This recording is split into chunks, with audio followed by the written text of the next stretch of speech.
Right, hello friends, it's Phil, and this is the day after scarification and aeration day. What a fantastic day of celebration. So, look, what I thought I'd do is,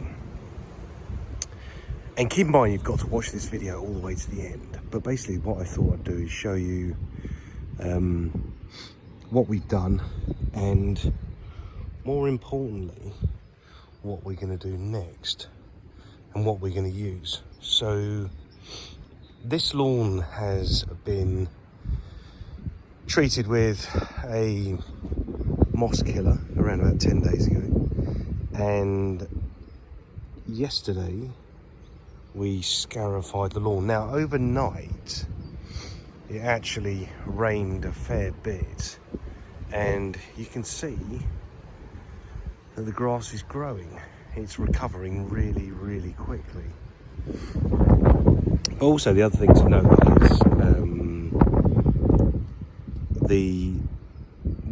what we did with this lawn, and we basically made sure that we explained this to the client. But you can see the tree canopy forming already. This tree is just getting leaf on, and it lives in shade. And what I said to the client on this particular lawn is, I said we're going to be sort of respectful of the condition that the moss is in, and not absolutely hammer the lawn, but kind of do it sort of progressively, try and put it back into order, which I think is a better way of doing things, particularly on these big lawns. Now keep in mind, as a little footnote, right over here, this is, so those two dumpy bags and those two wheelbarrows and that green bag is full of moss, and that's only half of what came from scarifying this lawn. So keep in mind, when you do aeration / scarification, keep in mind that there is an awful lot of waste, green waste, that comes from the lawns, an awful lot, and you have to be a bit prepared for that, because once you're in, right?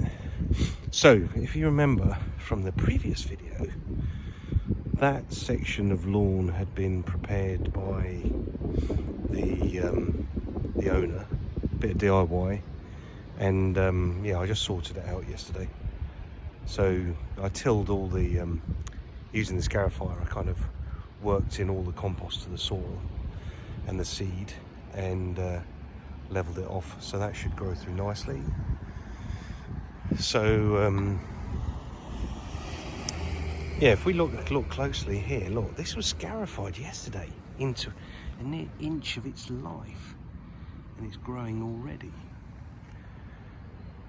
So the timing's pretty good on this, and let's say we put down ICL's Lawn Renovator Pro, and it's, as I said before, it's a really good product. So that feed is kicking in now, almost certainly. But look, let's have a look at this over here. And if we look closely at this grass, you can see it's absolutely battered to within an inch of its life. But keep in mind, the other thing that's really evident about the grass is just here, is it's full of creeping fescues, I reckon, as opposed to ryegrasses. And what I'm going to be doing with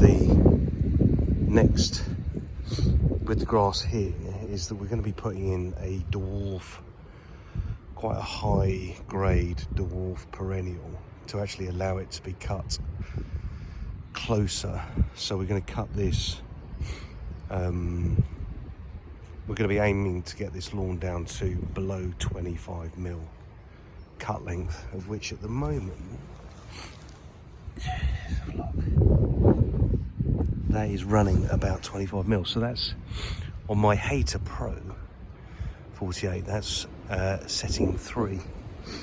So look across there. So that's what it all looks like yesterday, and that's what it now looks like a day later. So that's pretty good recovery. But so what we're going to be doing is trying to level out some of the shallows on this lawn today, and then we're going to overseed it tomorrow probably. So yeah, let's have a look. There we go. So this is still more work to be done on this bit here, but that's been regraded a bit, and work to be done over here to knock out a few shallows to get a better cut on it.